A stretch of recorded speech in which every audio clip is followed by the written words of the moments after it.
বিবাহিতা নারীরা যখন প্রেমে পড়েন তখন তারা ঠিক ততটাই প্রেমময় হন যতটা প্রেমময় হন কুমারী মেয়েরা। প্রেম তো বিবাহ বা কুমারিত্ব বোঝে না, সে দেখে শুধু মনের আয়না, শোনে হৃদয়ের রাগ রাগিনী। বিবাহিতা নারীরাও সমাজের চোখ রাঙানি এড়িয়ে করে যায় প্রেম, একটি অমর লতার মতো। কারণ প্রেমের বীজ কেউ বোনে না, তা নিজেই হঠাৎ হৃদয়ের ভেজা মাটিতে অঙ্কুরিত হয়। প্রেমে পড়ে তারা হয়ে ওঠে আবার সেই 17-18 বছরের সেই তরুণী। উচ্ছ্বাসে ভরে ওঠে মন। প্রেমিককে এক ঝলক দেখার জন্য দেহের বাসনাকে ছাপিয়ে তাদের প্রেম খুঁজে পায় আত্মার সুখ। প্রেমিককে একটি আলিঙ্গনে তারা ডুবে যায় এক অপার্থিব আনন্দে। তারা ভুলে যায় নিজেদের সকল দুঃখ। প্রেমিকের চোখে গভীরে ডুব দিয়ে তার প্রতিটি শব্দ, প্রতিটি হাসি তাদের কোলে তোলে এক মীরার মতো। মনের তারে বেজে ওঠে এক সুর যা ভাসিয়ে নিয়ে যায় তাদের। প্রেমিকের একটি ডাকেই 17টি বসন্ত যেন তাদের হৃদয় জুড়ে ছড়িয়ে পড়ে।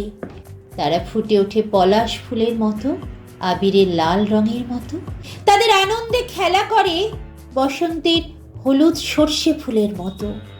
তবু তারা চায় না সমাজের কোনো কলঙ্ক, তারা চায় না কেউ তাদের কুলোটা বলে, তারা চায় না তাদের প্রেমকে অপমান করুক। তারা চায় সেরা মা হতে, চায় আদর্শ স্ত্রী হয়ে থাকতে। তারা গৃহস্থ জীবনের দায়িত্বে কখনো পা বাড়ায় না পিছু হটার দিকে।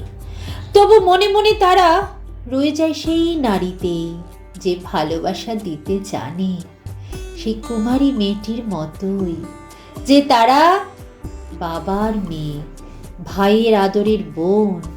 তারা চায় প্রেমিকের প্রত্যেক ব্যথা লুকিয়ে রাখতে নিজেদের আঁচলে। প্রার্থনার প্রতিটি মুহূর্তে চায় তার সুখের আশীর্বাদ। কিন্তু কুমারীদের মতো তাদের প্রেমের স্বপ্নের কোনো পূর্ণ ঠিকানা থাকে না।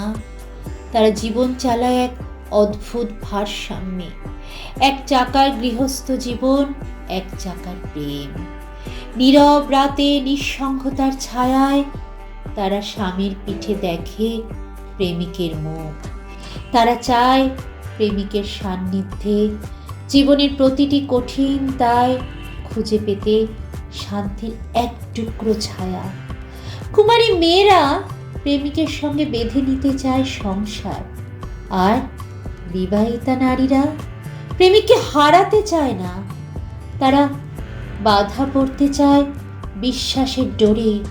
গ্লানির আগুনে প্রেম উৎসর্গ না করে তারা নিঃস্বার্থভাবে ভালোবাসতে থাকে বিশ্বের সকল প্রেমিকাদের মতোই।